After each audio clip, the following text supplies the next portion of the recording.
Hello everyone, क्या हाल चाल है पलटन।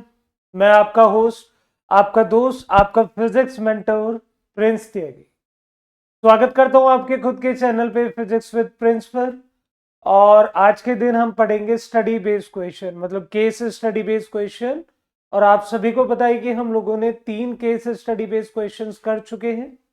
और ये बात आपसे बोली थी कि संडे मीन्स आज तक आपको एक एक ही कराया जाएगा। कल से हम लोग 2 स्टार्ट करेंगे, ताकि जब तक आपके एग्जाम है कोई भी ऐसे केस स्टडी बेस्ड क्वेश्चन ना रह जाए जो कि तुम्हें नहीं आता होगा।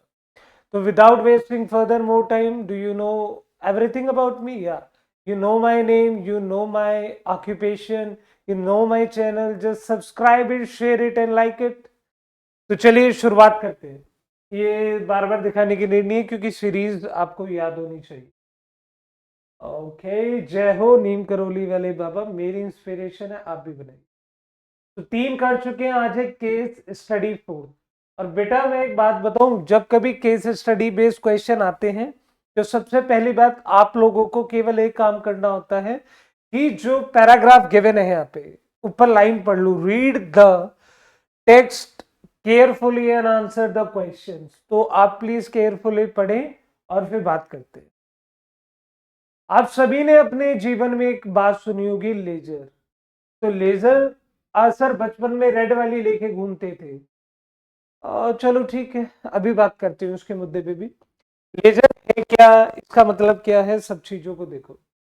देखो, electromagnetic radiation is a natural phenomena found in almost all areas of daily life, from radio waves to sunlight to X rays. ठीक, मतलब ये रेडियो वेव से लेके एक्स रेज सब में पाई जाती है। और आप लोगों को सेकंड केस स्टडी के अंदर मैंने बताया था कि स्पेक्ट्रम जो होता है, स्पेक्ट्रम हमारा गामा रेज से शुरू होकर रेडियो वेव्स तक जाता है। सिखाया था X U V I M R, कि एक्स यू वी गाड़ी है, आई कुछ और है, और एम आर मेडिकल रिप्रेजेंटेटिव, ऐसे याद करें। बाकी laser radiation like all light is also form of electromagnetic radiation, मतलब इसके अंदर इलेक्ट्रिक फील्ड और मैग्नेटिक फील्ड दोनों होती हैं, कंबाइन इन्हें बोलते हैं इलेक्ट्रोमैग्नेटिक रेडिएशन। ही स्पेक्ट्रम का पार्ट होती है। Radiation that has a wavelength between 380 to 780 nm, nanometre. एक नैनोमीटर में 10 की पावर माइनस 9 मीटर हुआ करते हैं, is visible to the human eye and is commonly referred to as light। ये बस सभी को पता है। जो रेनबो के 7 कलर होते हैं, जिसमें violet, indigo, blue, green, yellow, orange, तो आप सभी को पता है कि रेड की वेवलेंथ सबसे ज्यादा होती है सर, अप्रोक्स कितनी होती है? 780। और वायलेट वाली की कितनी होती है? 380। 780 से ऊपर जब जाते हैं तो उसे कहते हैं इंफ्रारेड। यार मुझे ऐसा लगता है आप लोग शायद भूल गए हो, मैं एक बार दोबारा बता देता हूँ। या आप लोगों को केवल ये बात सिखा रहा है कि भाई जो स्पेक्ट्रम पढ़ाता है तो X U V I M R, जब इधर जाओगे तो वेवलेंथ इंक्रीज होती है, जब इधर आते हो तो आपका क्या इंक्रीज होता है, आपको शायद पता हो तो आप बता सकते हैं। सर यहाँ पे फ्रीक्वेंसी इंक्रीज होती है। देखो ये वी की बात कर रहा है, वी मतलब visible region. Sir visible region कौन सा है? रेनबो वाला, क्योंकि रेनबो में कितने पार्ट होते हैं? 7 विबग्योर। तो आप ध्यान से देखो, इस वाले की होती है 780 नैनोमीटर, और इसकी कितनी होती है? 380 नैनोमीटर। मतलब ये फिक्स नहीं है, उन्होंने यहाँ एक क्राइटेरिया ले लिया है जो आपके लिए हेल्पफुल है। मेरी बात समझ आ गई? तो ये तुम्हें ये बताना चाह रहा है कि रेड के ऊपर गए तो वेवलेंथ बढ़ती है इंफ्रारेड, नीचे आए तो अल्ट्रावायलेट। चाहे पढ़ के देख लो कि नीचे गए तो अल्ट्रावायलेट, ऊपर गए तो आईआर, इंफ्रारेड, जिससे आपकी टीवी के रिमोट, एसी वगैरह चलते हैं। कभी आप लोगों ने एक बात जांची है कि आप दूर कहीं बैठ के टीवी को एक्सेस कर लेते हो, आप दूर कहीं बैठ के एसी को ऑपरेट कर लेते हो। तो रिमोट में ऐसा क्या होता है कि सर 2 सेल डाली, नंबर गिवन है, लाइक सपोज करो ये मेरे पास रिमोट है, तो मैं दूर कहीं बैठ के इसे अपने एसी को एक्सेस कर लूंगा, अपने मॉनिटर को, अपने कैमरे को। सर ऐसा क्या है बेटा, इसके अंदर भी इलेक्ट्रोमैग्नेटिक रेडिएशन होती है। वो कौन सी है? इंफ्रारेड। इंफ्रारेड कहाँ होती है? विजिबल के बाद, क्योंकि इनकी वेवलेंथ ज्यादा होती है, रेड से भी ऊपर होती है। यहाँ तक कि जो स्नेक होता है, वो भी इसी रीजन में आपको या किसी भी ऑब्जेक्ट को देख पाता है। फिर थोड़ा आगे चलते हैं, यहां तक तो बात समझ ही आ गई होगी। That term laser light refer to much, मतलब आप बता सकते हैं कि जो लेजर लाइट है वो कहां से कहां तक है। भाई सारी बात बता दी, एक्सयूवी गाड़ी नहीं, सॉरी, एक्स रेज से लेके रेडियो वेव्स, तो रेडियो वेव्स की ये री और एक्स रेज की ये री, तो इसकी पूरी वेवलेंथ इतनी होती है। थोड़ा आगे बढ़े। The term laser is an acronym, मतलब लेजर की फुल फॉर्म क्या है? The light amplification by the stimulated emission of radiation. आप सभी को एक बात बता देता हूं कि जो लाइट की एमिशन होती है हमेशा दो तरीके से होती है।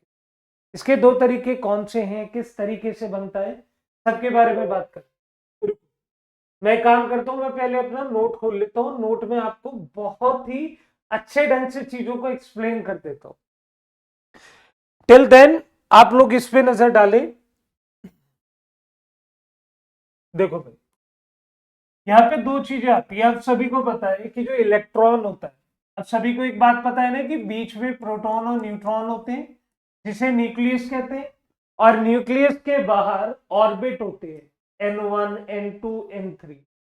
अब समझो, ये है N1, ये है 2, ये है 3 और ये है 4। अब सपोज करो कि यहाँ पे कोई इलेक्ट्रॉन है, मतलब ये हायर ऑर्बिट है या लोअर ऑर्बिट है।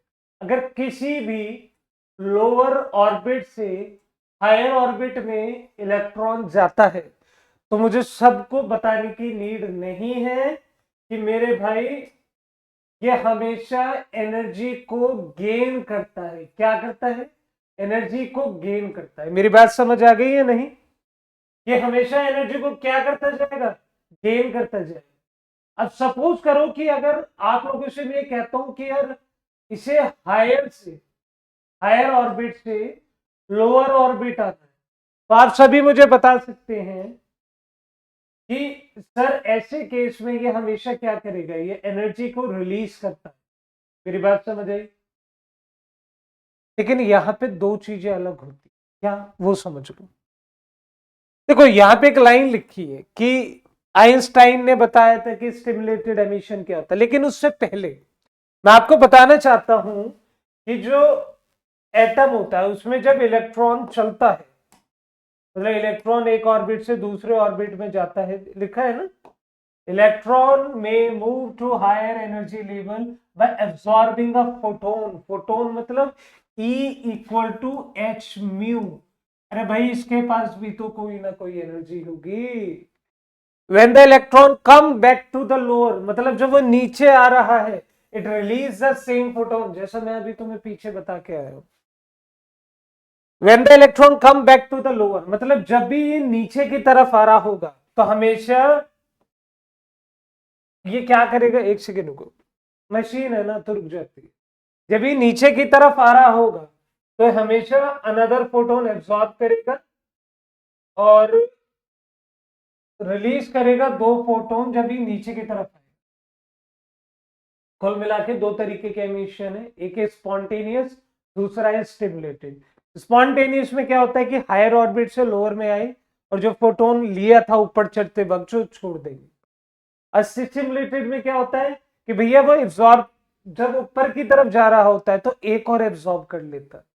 तो इस दुनिया में जितना लेकर आए उतना छोड़कर जाना पड़ेगा। क्या लेकर आए थे, क्या लेकर जाएंगे? एक दिन लेकर आए थे, हजारों पे राज करके जाएंगे, है ना? तो जितना लेके आए उतना छोड़ना पड़ेगा। इसने सोचा कि भाई अब मैं एक्साइटेड स्टेट में पहुंच गया हूं, मैं एक और ले लेता हूं। ले ले भाई। जब तू नीचे जा रहा होगा, देखो क्या लिखा है, release two photons and return to the energy state, this is known as stimulated emission. तो हमारा लेजर एमिशन एक तरीके की ऐसा एमिशन है जिसके अंदर एनर्जी को यूज किया जाता है।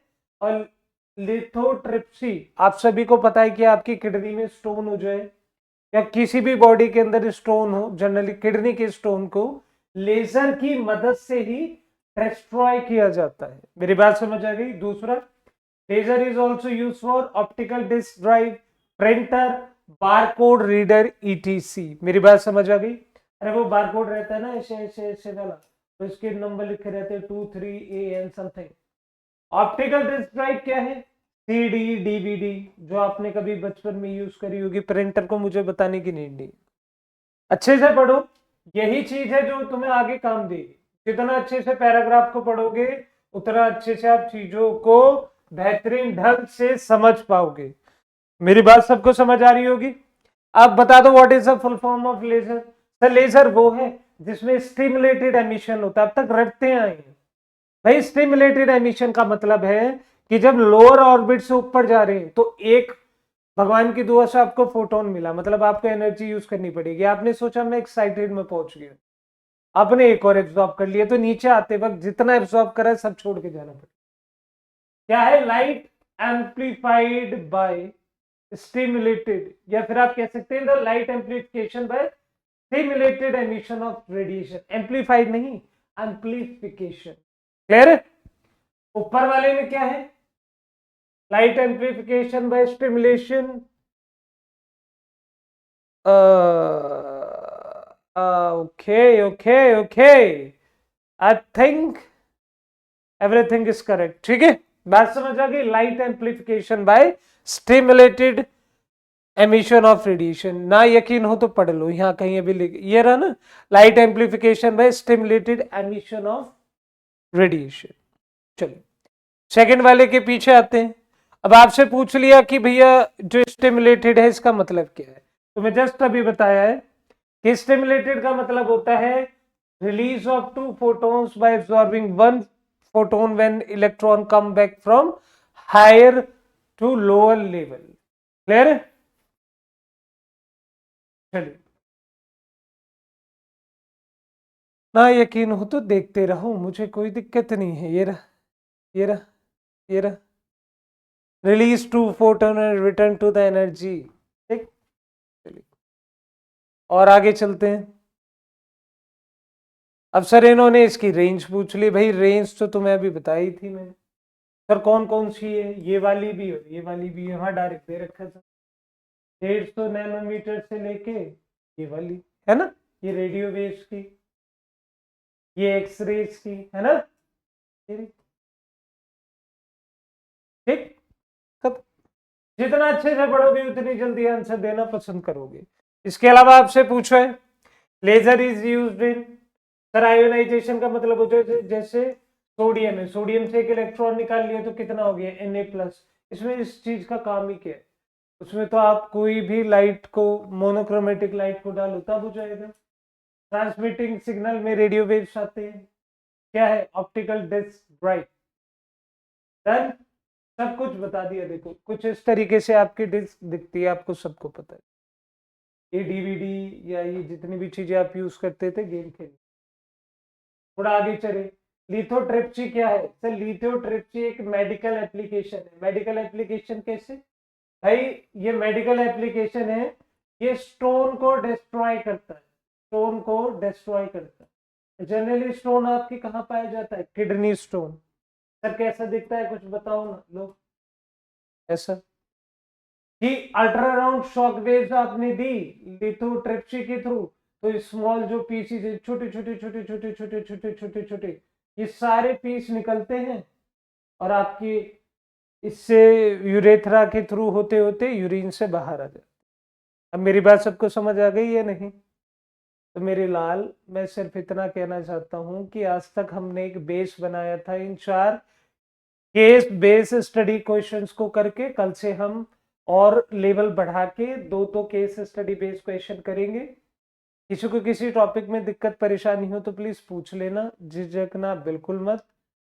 Thank you so much for your concern कि आप आते हैं, वीडियो को देखने का कष्ट करते हैं। चलिए फिर मिलते हैं कल दोबारा केस स्टडी की इस क्लास के अंदर। Till then thank you so much, love you all, good night.